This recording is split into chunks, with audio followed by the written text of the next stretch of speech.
आज हम लोग देखेंगे घरेलू विद्युत परिपथ। कहने का अर्थ ये है कि हम लोग का घरों में वायरिंग किस तरह से होता है, उसी को जानेंगे। वैसे तो गांव देहात में क्या करता है, आदमी दो तार सीधे पोल से लाता है और घर में जैसा मन करता है वैसा वायरिंग कर देता है। लेकिन अगर उस तरह से अगर आप वायरिंग कीजिएगा तो वो असुरक्षित है। कहने का मतलब उसमें कभी भी दुर्घटना घट सकती है और आपका जान माल का हानि हो सकता है। इसलिए घर में अच्छा से वायरिंग करना चाहिए। तो आज हम लोग उसी को देखेंगे कि घर में किस तरह से बहुत अच्छा से वायरिंग करना चाहिए। तो सभी को जानते हैं क्या कि पोल से दो तार आता है, एक फेज और एक आर्थिन। तो फेज को हम लोग हिंदी में कहते हैं विधुन्मय, और दूसरा जो तार रहता है आर्थिन, जिसको हम लोग कहते हैं किताबी भाषा में उदासीन तार। तो फेज और आर्थिन को ला करके सबसे पहले मुख्य फ्यूज पर लाना है, और मुख्य फ्यूज वाला बोर्ड के बाद उसको विद्युत मीटर से गुजारना है, और विद्युत मीटर के बाद हम लोग को सुरक्षा फ्यूज जो लगा हुआ रहेगा उस बोर्ड पर लाना है। अब इस बोर्ड के बाद यहाँ से वायरिंग दो तरह से होता है। क्या क्या वायरिंग होता है? तो एक होता है 5 एम्पियर वाला विद्युत परिपथ के रूप में, और एक होता है 15 एम्पियर वाला विद्युत परिपथ के रूप में। और 5 एम्पियर वाले विद्युत परिपथ में हम लोग कम शक्ति वाले यंत्र जैसे कि विद्युत बल्ब हुआ, ट्यूबलाइट हुआ, पंखा हुआ, इनको श्रेणी क्रम में जोड़ते हैं। अब श्रेणी क्रम में ही क्यों जोड़ते हैं उसको हम लोग चर्चा करेंगे बाद में। अभी बस जानिए कि जितना भी उपकरण रहेगा उन सभी को हम लोग समांतर क्रम में जोड़ेंगे। और 15 एम्पियर वाला जो विद्युत परिपथ रहेगा उसमें हम लोग अधिक शक्तिशाली यंत्रों को जोड़ेंगे, जैसे कि हीटर हुआ, पानी मशीन हुआ, है ना, या तो इलेक्ट्रिक आयरन हुआ। तो इन सभी को उसमें जोड़ते हैं। और हम लोग का घरों में फेज और अर्थिंग के अलावा एक तार और होती है, जिसको हम लोग कहते हैं भूसंपर्कित तार। आप लोगों ने ध्यान दिया होगा कि जो इलेक्ट्रिक आयरन है उस पर 3 पिन रहते हैं। तो एक पिन तो फेज के लिए है, दूसरा पिन जो है वो आर्थिन के लिए है, तो तीसरा पिन किसके लिए है? तो भूसंपर्कित तार के लिए रहता है, जिसको नॉर्मली हम लोग गाँव देहात में नहीं लगाते हैं, लेकिन लगाना बहुत ही जरूरी है, इसको लगाना चाहिए। भूसंपर्कित तार बनाने के लिए हम लोग को एक गड्ढा खोदना पड़ता है, और गड्ढा के अंदर धातु का प्लेट गाड़ देते हैं, और वहां से एक सिरा को निकालते हैं, और वहां से एक सिरा को निकाल करके दूसरा सिरा को हम लोग जो घर में यूज करते हैं ना उन उपकरणों में जोड़ते हैं। जोड़ने से होता यह है कि जब भी आप उपयोग कर रहे हैं वो वाला यंत्र पर कहीं से उसका कवर सब में करेंट आ जाता है, तो वह करेंट जो है वो भूसंपर्कित तार से होते हुए जमीन में चला जाता है, और हम लोग जो उपयोग करने वाले हैं उनको झटका नहीं लगता है। तो इसलिए जितने भी उपकरण हैं उसको भूसंपर्कित तार से जोड़ना बहुत ही जरूरी है। वही सभी बातों को यहाँ पर समझाया गया है। तो चलिए इसको पढ़ते जाएंगे, और अगर कुछ चीज समझाने से रह गया होगा तो उसको भी समझाते जाएंगे। तो देखिए यहाँ पर लिख करके रखे हैं क्या कि हमारे घरों में दो तारे पोल से आती है। पहला विद्युन्मय मतलब कि फेज, इसका रंग लाल होता है। तो फेज जो तार रहेगा ना उसको हमको कलर रखना है क्या? तो रेड कलर रखना है। तो हम लोग तो जो तार मिलता है उसमें ही कर देते हैं, वायरिंग कर देते हैं, लेकिन रियल में अगर अच्छा से वायरिंग करना है तो आपको फेज के लिए रेड रंग का तार का यूज करना चाहिए।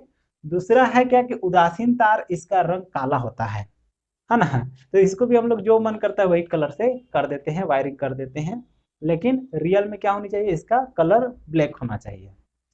अब आगे देखिए, इन दोनों के बीच का विभवांतर 220 वोल्ट का होता है। मतलब ये फेज और आर्थिन के बीच का जो विभवांतर है ना वो कितना होना चाहिए? तो 220 वोल्ट होता है। अब आगे आइए, ये तारे मुख्य फ्यूज, विद्युत मीटर से होते हुए सुरक्षा फ्यूज लगे बोर्ड तक पहुंचती है। देखिए यहाँ तक ये पहुंच जाएगा। यहाँ से इनका दो प्रकार का वायरिंग किया जाता है। पहला है क्या? 5 एम्पियर वाले विद्युत परिपथ के रूप में। इस परिपथ में कम शक्ति वाले यंत्र जैसे कि ट्यूबलाइट, बल्ब, पंखा इत्यादि को समांतर क्रम में जोड़ा जाता है। दूसरा है क्या चाहिए हम लोग का कि 15 एम्पियर वाला विद्युत परिपथ के रूप में। इस परिपथ में ज्यादा शक्तिशाली यंत्र जैसे कि हीटर, पानी मशीन, इस्त्री इत्यादि को समांतर क्रम में जोड़ते हैं। तो जैसा मैंने समझाया था वैसे यहाँ पर लिखा हुआ है, इसलिए आपको इसको लाइन बाय लाइन रटने की जरूरत नहीं है। अब आइए आगे, हमारे घरों में इन दो तारों के अतिरिक्त एक और तार लगी होती है। इसका रंग हरा होता है। देखिए इसका रंग क्या होता है? हरा होता है, भूसंपर्कित तार का होता है, और इसको भूसंपर्क तार कहा जाता है। इसका नाम क्या है? भूसंपर्क तार है। भूसंपर्क तार को सुरक्षा के दृष्टि से लगाया जाता है, जो कि हम लोग नहीं लगाते हैं, इसलिए हम लोग को बहुत ज्यादा खतरा है। तो लगाया कीजिए ये चीज को, भूसंपर्क तार को। अब आगे आइए, इसका एक सिरा हमारे घर में उपयोग होने वाले यंत्रों से जुड़ी होती है तथा दूसरा सिरा जमीन में गड़े धातु के प्लेट में।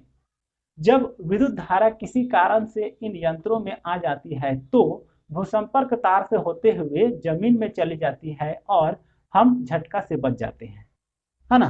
तो जो भी मैंने समझाया तो वही चीज यहाँ पर हूबहू लिखा हुआ है। आपको कभी भी एग्जाम में ऐसा नहीं पूछता है कि घरेलू विद्युत परिपथ को लिखिए, लेकिन इससे रिलेटेड क्वेश्चन पूछता है। क्या क्या क्वेश्चन पूछता है तो देखिए, सबसे पहला तो क्वेश्चन ये पूछता है कि ये फेज और आर्थिन, मतलब कि विधुन्मय और उदासीन तार के बीच का विभवांतर कितना होता है, तो कितना होता है 220 वोल्ट। दूसरा क्वेश्चन पूछता है कि जितने भी उपकरण हैं उनको समांतर क्रम में क्यों जोड़ा जाता है, तो उसको हम लोग एक अलग से वीडियो बना करके देखेंगे, इसलिए उस क्वेश्चन को अभी छोड़ देते हैं।